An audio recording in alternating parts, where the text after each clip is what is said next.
Rabbi Nachman nous dit, à cause de la bile noire. La bile noire, c'est une humeur qui se trouve dans le corps et qui est une sorte de poison qui est collecté par le foie et qui contient un certain poison. Et quand ce poison est en bonne mesure, il arrive à remplir certaines fonctions. Je crois que j'en ai parlé dans le cours précédent. Donc la bile noire, c'est un des quatre humeurs qui se trouvent dans le corps et qui ont leur fonction. Dieu les a créées avec sagesse. Elles correspondent aux 4 univers, elles correspondent aux 4 enfants de la Haggadah, elles correspondent aux 4 éléments, elles correspondent aux 4 piliers du chariot divin, etc., etc., etc.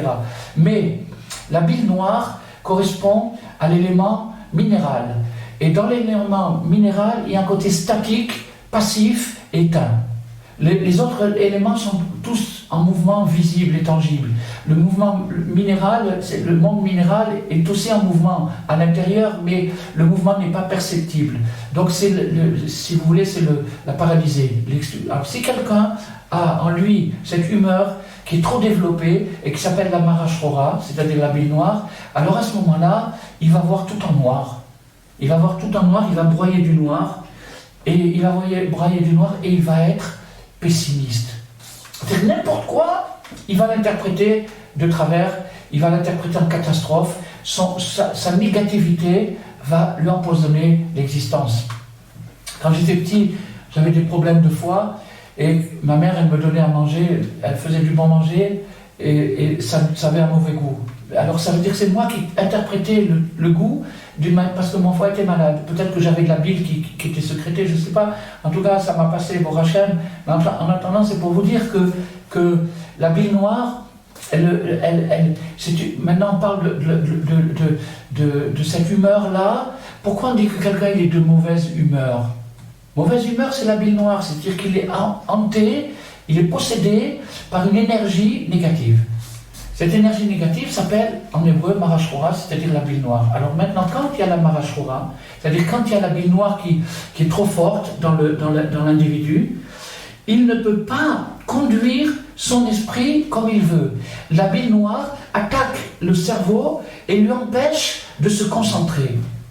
Il l'empêche de se concentrer. Elle a un pouvoir de négativité, de paralysie, de stopper le cerveau et de l'empêcher. Par exemple, je vais commencer à réfléchir à un truc, au bout d'une seconde ou d'une demi-seconde, je vais penser à 36 trucs et je vais me disperser dans tous les coins de la terre et je n'aurai pas atteint mon raisonnement. Je ne serai pas arrivé au bout de mon raisonnement. Donc, à cause de ça, la bile noire, c'est le facteur principal du blocage qu'il y a dans l'esprit et qui empêche un homme de raisonner avec son esprit classique. On ne parle pas maintenant qu'il devient un prix Nobel de physique, on dit simplement qu'il arrive à faire une réflexion, est-ce que cette nourriture est bonne pour moi ou pas bonne? C'est n'importe qui peut décider. Et si c'est pas, il peut demander.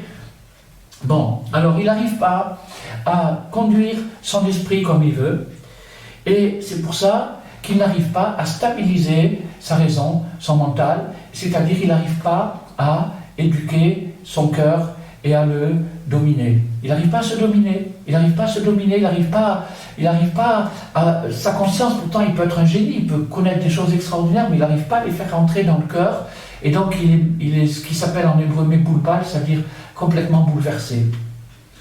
Mais, grâce à la joie, on peut conduire son esprit comme on veut, et à ce moment-là, on peut stabiliser son esprit. Donc voilà la grande découverte époustouflante que Rabbi Nachman a fait. C'est que maintenant, la qualité humaine qui permet d'arriver à concevoir une idée et à la faire entrer dans son cœur jusqu'à pouvoir l'accomplir concrètement dans les actes, c'est-à-dire à être maître de soi. À être maître de soi.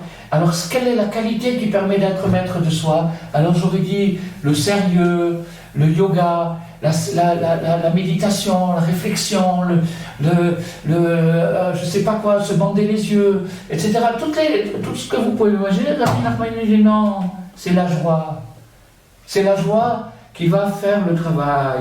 Parce qu'il pourra, grâce à la joie, il pourra conduire son esprit comme il veut.